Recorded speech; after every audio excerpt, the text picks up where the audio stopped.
know anything. We can't prove anything to be absolutely or true.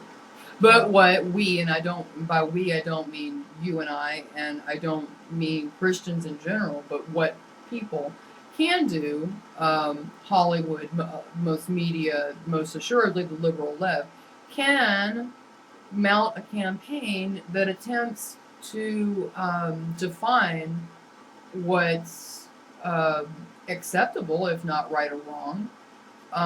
And my take on the whole Jared Loughner situation is that he was a person who probably does get all those boxes checked off for paranoid schizophrenia, who's being inundated by information that says everything is right, or it's all good, everything is what you make it, it's subjective, it's all up to you.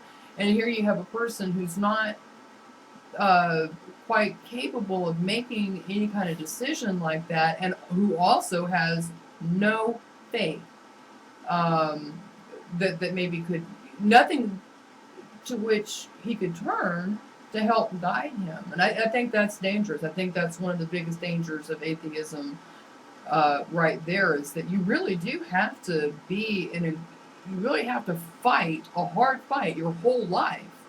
To live inconsistent. Because, right, to live inconsistently, because, and I think what you mean by that is both out of C.S. Lewis's Mere Christianity and William Craig's On Guard. Both of those books talk about the noble lie, where atheists, if they're true to atheism, and we know, Jared Loughner was pretty daggum truer to atheism than most, even truer than Bill Maher, and he's one of the worst of the worst. But people who live true to that philosophy or that worldview have to stay on a level that's that's base. I'm putting my hand like this because, the graphics in the book, you have to reach into a higher level for meaning and purpose and value, and atheists will, reach inappropriately into the Christian realm of things, where there is real meaning, real value, real purpose, real truth, real morality. The only way that meaning and value and purpose can actually exist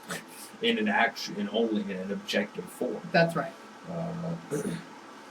So Jared Loughner, probably not insane. I believe he's pretty much just an atheist who is carrying out atheism consistently in what he did that Saturday. Even with his inconsistencies and having problems with the money system and having problems with the literacy. It's nearly inevitable. I mean, what's the last time you remember an atheist not complaining about anything else? Something. I mean, they complain about Christians. They're probably the biggest complainers on the face of the earth, because they just can't stand the people that actually believe in God. And yet these people say there's no real right or wrong. So again, I mean, what do you believe in? If there's no right or wrong, you're neither right or wrong also. I absolutely agree. And I guess we'll have to see what happens with Jared Loughner's case. I guess we'll be watching it. Well, I know we'll be watching it closely. That's going to be a story that's impossible to miss in terms of the outcome of it. It's going to be in the front pages of everything. Yeah.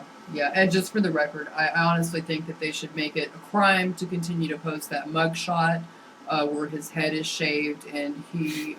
frighten the kids. Well, he frightens the adults. So we'll just have to wait and see what happens. But I don't think the guy's insane. I don't. I think he is godless, and that's his problem.